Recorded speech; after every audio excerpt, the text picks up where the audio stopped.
Welcome back. Let's quickly kick things off now with markets in the Far East, which mostly rose today, tracking a record performance on Wall Street as investors turned their focus to the upcoming release of U.S. jobs data while hoping for a big Federal Reserve interest rate cut. Now, U.S. traders went on a pre-July 4th spending spree on Wednesday to push all three main indices for their all-time highs as a string of weak economic indicators began to reinforce the case for the Fed to reduce those borrowing costs. Now, with the relief rally from Donald Trump and Xi Jinping's trade war ceasefire running its course as well, dealers were turning their attention to the global outlook and pinning their hopes on central bank support. Now, the release on Friday of U.S. non-farm payrolls data is going to be key, analysts say, with a weak reading likely to reinforce expectations of a rate cut. So Tokyo's Nikkei grew 0.3% this morning, while the Hang Seng in Hong Kong slipped, unfortunately, sitting at 14,089 points. Even the Shanghai Composite there losing 0.3% by close of trade.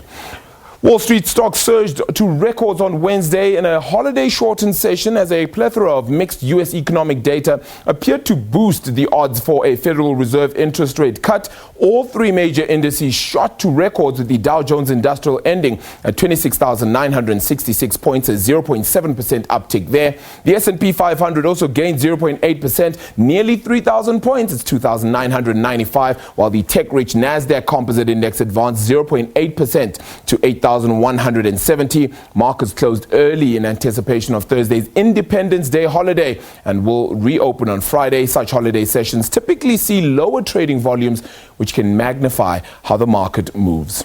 Well, things have, of course, focused on, yes, that July 4th holiday out of the United States, but certainly how has sentiment fared, considering that the China-U.S. trade situation has began subsiding somewhat, and perhaps now the focus has begun to get into Europe. Well, Europe seems to be in a much better position when you look at the FTSE 100 and the DAX out in Germany, but the CAC 40 in France not doing as well as one would have hoped. On the local front, however, we've certainly suffered quite a bit of late, and today is another bad day below that 58,000 point mark for the all share. Industrials also petering off, slight loss as well for Tencent out in Hong Kong, meaning that the likes of Naspers would certainly suffer as well on the local front. The financials, however, managing to gain as that rand, of course, continues to strengthen to marks that it hasn't seen since April of this year. The resource picture going down as well today. The likes of BHP Group had fallen in Australia earlier this morning, so that just means that the resources also get to suffer somewhat, with gold and platinum counters also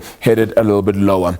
On the commodities picture, that certainly has been of keen interest, with gold sitting firmly above that 1400 mark, platinum still above 836 and going a little bit higher, but that oil price just keeps on going up and down, for now sitting just below that $64 a barrel mark. Supply issues will certainly be at the fore, but global growth concerns will come into play there as well. Quick look at your currencies now as well. The rand having hit around 13.95 against the US dollar, the best mark since April, now sitting at 13.96, below that key 14 rand mark. So some positivity certainly coming to the fore there. 17.56 for a British pound, and a euro will set you back 15 rand and 76 cents. Now let's unpack that market picture. We are joined by Gerbrand Smit from NEF here as we unpack that market picture a little bit more. Gerbrand, thank you so much for the time. Good chatting to you. So it's going to be interesting here to take a look at how everybody keeps focusing on the Fed, and yet the market just seems to be hoping for a rate cut. Will they give it as soon as this month? Yeah, it's going to be interesting. I think market expecting it. So if they're not going to give it, we're going to probably see a bit of a pullback in the US markets. But yeah, it's a very different picture than what we had a year or two back, where we had increases every time they almost meet.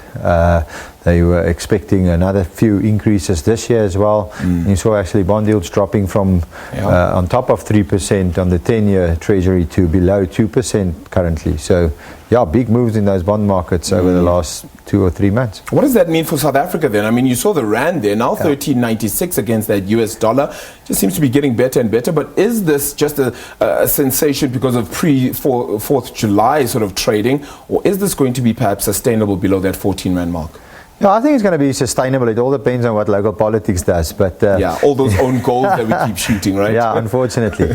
But if we look at what the bigger macro picture is, that if the Fed is on a different trajectory than what they were 6 months back, certainly that's why the currency is strengthening at the moment. So in a bigger picture, dollar should be softer with interest rates coming down over time. Yeah. Okay. So we haven't had too much, by the way, of company data, but things like oil have continued to be in play. The rand in itself, how it continues to factor into market play.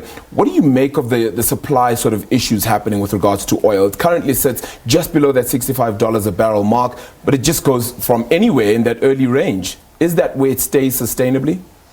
Yeah, I think we do for some bit of a consolidation phase between $60 and $70, and we've seen this now over the last 6 months. So where it's now, I don't have a problem with. We saw OPEC actually saying that they will continue for another 9 months with cutting and not producing as much as they can.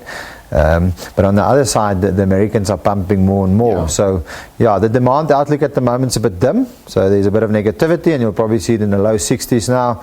If that changes and there's maybe an end to a trade war, etc., then you might see the oil price rallying a little bit to closer to 70.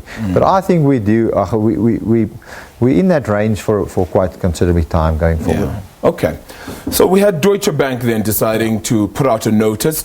Up to 20,000 jobs could possibly be lost for Deutsche Bank. Not so long ago, they thought they were going to merge with Commerzbank. That didn't happen. How bad are things at that company now? Yeah, look, they're really struggling. It's Germany's biggest bank.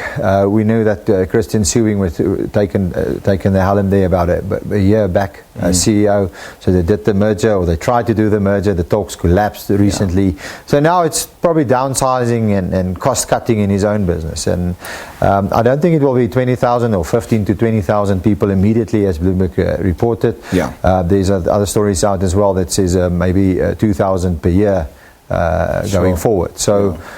Yeah, it certainly started. Management shake-up. I think there will first be a management shake-up as well, and then you'll see some job losses in some of those. The investment arm are certainly the one that's struggling at the moment. Yeah. They're employing, I think, about 40,000 people at the moment. So that would probably be the one that bears the most job losses on the global front. A total staff complement of around 92,000 as well there, so quite interesting how they actually structure that. What does that mean for South Africa, though? Does that change in any way? Because earlier this year, they had said they're looking to perhaps pick up a little bit of their local offering with regards to how many people are here in terms of staff. Does that mean that those plans get pushed back, maybe? I'm not sure about those. I don't think it would. I think there's a bit of a growth opportunity here locally. Our market's been hammered over the last few years. We just see the index level, but if you look deeper into that, there's very, very good opportunities in the local market at the moment. Probably take some time to unfold. Like we had resources in 2015, we have SA Inc. stocks at the moment 3 years later struggling. So I think it will probably be a mistake by them if they want to pull back on their bit of growth plans locally. But let's see. We don't know that yet. I mean, the CEO has had these shares basically halve, like 49% lower in the last year, and that's how long the new CEO has sort of been on board as well. And then you, of course, have these retrenchments coming to the fore. What does this say about the company? Why actually is Deutsche Bank suffering so much? I think it's not just them. I think anybody who's huge in the investment banking and investment side on the global front, they certainly struggle over the last few years, especially in the Europe side, making decent profits as they used to. That bull market that we knew until 2014 has certainly faded away over the last 3 years, and I don't think it's just it's locally. It's a global phenomenon. There's a few tech stocks that held up global markets, but apart from that, certainly no fireworks, and you could see that filter through to most of these investment houses. Yeah, July is the month we get our own interest rate, thoughts as well. Do you see the Reserve Bank cutting or perhaps holding as usual? Yeah, I'm not great on those. But yeah, we do think a 25 basis point cut would probably be the correct call. Yeah. Everybody, I think, in the SA is hoping for a 50 basis point because we all have debt out there. But I think 25 basis points would probably be the correct call. Yeah. There's no inflation in the system, a little bit of administrative inflation of Eskom, etc. But from a demand point of view, none at the moment. Okay.